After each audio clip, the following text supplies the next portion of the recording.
हरि अनंत हरि कथा अनंता, कहाँ ये सुने बहुविधि सब संता। ओम साई राम मित्रों, आज का ब्लॉग आप सभी हमारे साईं परिवार के लिए विशेष लाभकारी और कल्याणकारी है, क्योंकि आज के ब्लॉग में अपने साईं परिवार के लिए बहुत ही विशेष ब्लॉग लेकर के आए हैं। अगर गुरुवार को आप कुछ छोटे से उपाय करना शुरू कर देंगे तो आप दिन दूना रात चौगुना तरक्की करेंगे। जीवन से दुख, दरिद्रता, निर्धनता सदैव के लिए चली जाएगी और फकीर भी राजा की तरह हो जाता है, क्योंकि सदगुरु साईनाथ इस कलयुग के एक ऐसे सदगुरु हैं जो समस्त रूपों में, समस्त भूतों में कल्याण करते ही करते हैं। क्योंकि बाबा के 11 वचन में 2 लाइनें आती हैं, मैं यह बार बार कहता हूं, मुझे सदा जीवित ही जानो, अनुभव करो सत्य पहचानो। यह बाबा की कृपा जब बनती है ना, तो आपको अनुभूति स्वयं होगी।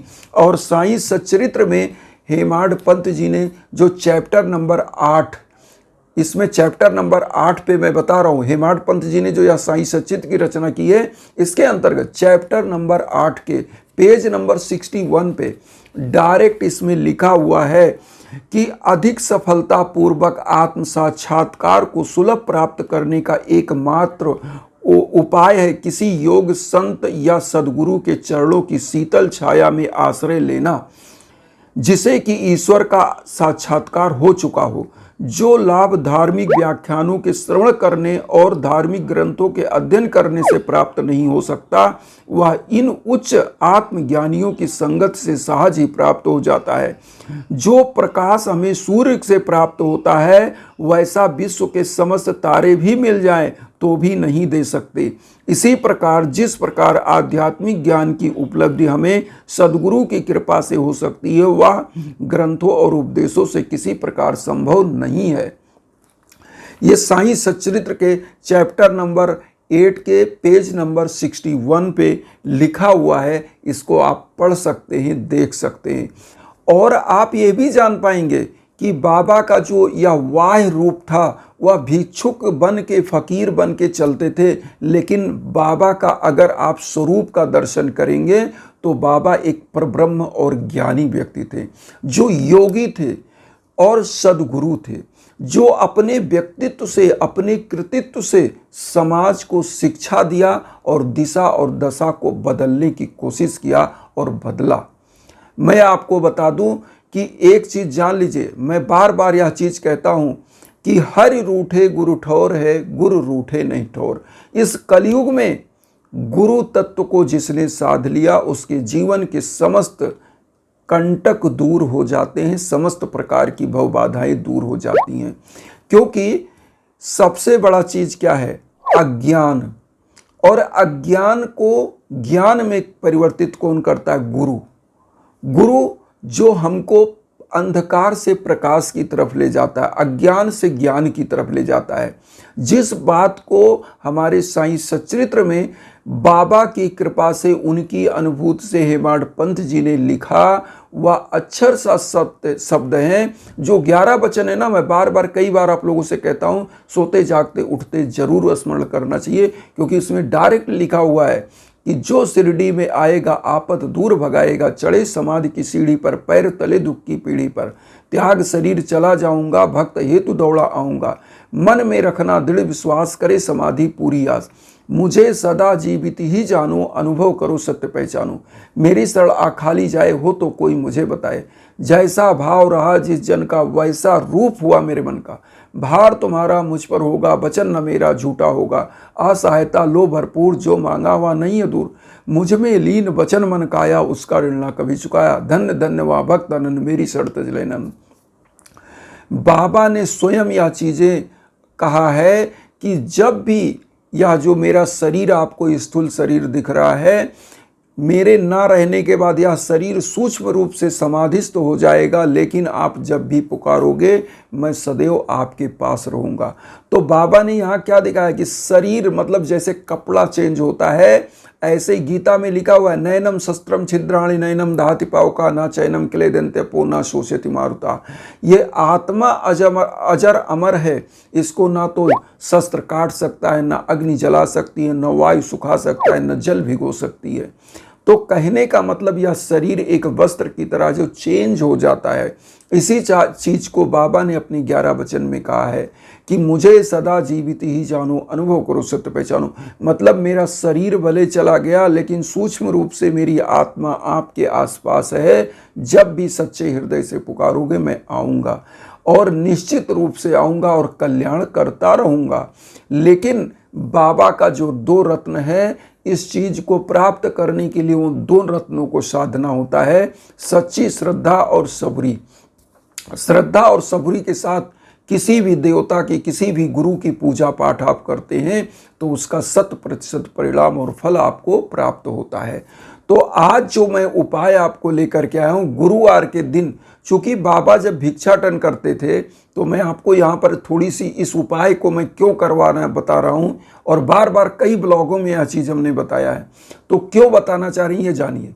बाबा जब भिक्षाटन करते थे तो कई बार वह मध्याह्न तक जो है भिक्षाटन करते थे, फेरी लगाते थे, और वह प्रतिदिन किसी व्यक्ति के यहाँ जाते थे और वहाँ से 4-5 घरों में भिक्षा मांगते थे। फेरी तो सभी घरों पे लगाते थे लेकिन वह भिक्षा किसी किसी घर से ही लेते थे। और बाबा जो भिक्षा लेते थे वो एक टीन का पॉट होता था जिसमें वह लिक्विड चीज़ जैसे दाल था, सब्जी चीज़ें उसमें डालते थे, और चावल रोटी जो चीज़ लोग देते थे वो अपने थैले में ही डाल देते थे। झोली बाबा की थी। तो बाबा यह चीज़ें अपने उसमें लेने के बाद सब मिक्सचर कर देते थे और ला करके एक हुंडी में बाबा रख देते थे, जहाँ पर वह स्वयं भी अपने लिए उसमें से भोजन मिक्सचर करके खाते थे। और ऐसी मान्यता है कि उस समय बाबा जो हुंडी में रखते थे वहाँ पे कुत्ते, बिल्ली, जीव जंतु भी, कौवे आदि उसमें से भोजन प्राप्त करते थे।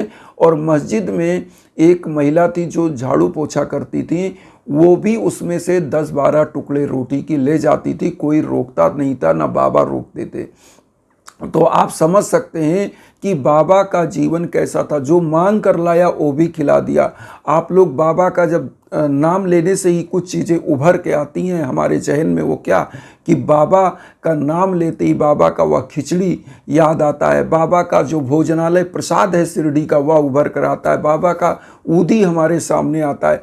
तो बाबा का एक जो छवि है, जो उनका व्यक्तित्व था, वह जीव जंतुओं में भी कहते हैं कि भगवान का दर्शन करिए। इसीलिए बाबा का जो शिक्षा था, मैं से सबका मालिक एक।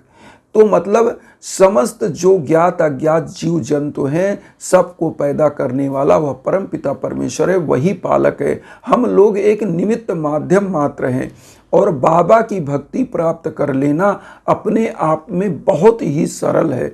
बस बाबा कहते हैं कि सच्ची श्रद्धा और साफ हृदय के साथ मेरे पास आइए। तो यहाँ पर श्रद्धा और सबूरी के साथ आपको करना क्या है, गुरुवार के दिन आप क्या करिए, बाबा को साग और रोटी ज़्यादा पसंद था, जो कि तात्या कोते पाटिल की माता जी बैजाबाई बाबा को ले जाकर के जंगल में खोजकर उनको भोजन कराया करती थी। तो आप क्या करिए, बाबा के जो पसंदीदा भोजन है बाबा को भोग लगाइए। गुरुवार के दिन जीव जंतुओं को आप खिलाइए, स्वयं इस भोग में से थोड़ा सा खाइए, जीव जंतुओं को भी खिलाइए, गरीबों दीन दुखियों को भोजन का दान करिए। इस भोजन के दान करने मात्र से आपके समस्त प्रकार के संताप दूर होते हैं, समस्त प्रकार के भौतिक, शारीरिक, मानसिक समस्त प्रकार के जो कष्ट हैं, बाधाएं, वह दूर होती हैं, क्योंकि अन्नदान को महादान बताया गया है। तो गुरुवार को आपको क्या करना है, केवल भोजन का दान और बाबा के किसी एक मंत्र का जप, क्योंकि लिखा है कलयुग का है नाम आधारा, सुमिर सुमिर नर उतरे पारा। बाबा मतलब गुरु, सदगुरु के, जब इस कलयुग में सदगुरु के नाम का जप होता है तो निश्चित रूप से उसका कल्याण होता ही होता है। और बाबा ने तो स्वयं कहा है कि जो मेरी तरफ आता है, जो मेरे सानिध्य में आता है, मेरे शरण में आ जाता है, उसको समस्त प्रकार की सुख सुविधाएं तो मैं देता ही देता हूँ, और उसके समस्त प्रकार के पाप कर्मों को भी मैं समाप्त कर देता हूँ। तो सदगुरु के श्री चरणों में आपको जाना है और किसी एक मंत्र का जप। ओम साई राम या ओम श्री साईनाथाय नमः या ओम शिरडी वासाय विद्महे सच्चिदानंदाय धीमहि तन्नो साई प्रचोदयात्। जो भी एक मंत्र आप कर सकते हैं, क्योंकि इससे इजी कोई चीज़ है नहीं। और कलयुग में नाम की ही महत्ता है, प्रभु के नाम, सदगुरु के नाम की ही महत्ता है। और बहुत सारे ऐसे लोगों को आपने देखा होगा जो बाबा का अपने अपने शब्दों में बखान करते हैं, वर्णन करते हैं, जिनके जीवन में परिवर्तन आया है। तो बाबा का, जैसे मैं कहता हूँ ना, हरि अनंत हरि कथा अनंता, कहाँ ये सुने बहुविधि सब संता। हरि अनंत हैं और उनकी कथा भी अनंत है। अलग अलग प्रकार से अलग अलग शब्दों में लोग समझाते हैं, बताते हैं, तो उसको फॉलो करना चाहिए। बस सभी का मूल जो बिंदु है समझाने का मतलब है कि आप सदमार्ग पर चलें, गुरु की कृपा को प्राप्त करें, उनके बताए सदमार्ग पर चलें। ये नहीं कि साईं सच्चरित्र तो पढ़ लिया पूरा, लेकिन अब उसमें जो चीज़ें आपको बताई जब उसको फॉलो नहीं करते तो पढ़ने का भी कोई मतलब नहीं। इसीलिए सच्ची श्रद्धा और सबरी, ये दो रत्न जब धारण करके आप चलते हैं तो आप फॉलो भी करते हैं। और एक चीज़ यहाँ पर और हम आप लोगों को बताएंगे कि अगर जीवन में किसी भी प्रकार का कष्ट, बाधाएं चल रही हैं, तो हम यज्ञ याजन हवन पूजन आपके नाम गोत्र पर संकल्प करके कराते हैं। और निश्चित रूप से आप हमारे इंस्टाग्राम पे आ सकते हैं। वीडियो के बीच बीच में हम इंस्टाग्राम का लिंक देते हैं, उस पर आइए, आपके नाम गोत्र पर संकल्प होकर हवन होता है। निश्चित रूप से आपका कल्याण होता है, बाबा की कृपा बनती है।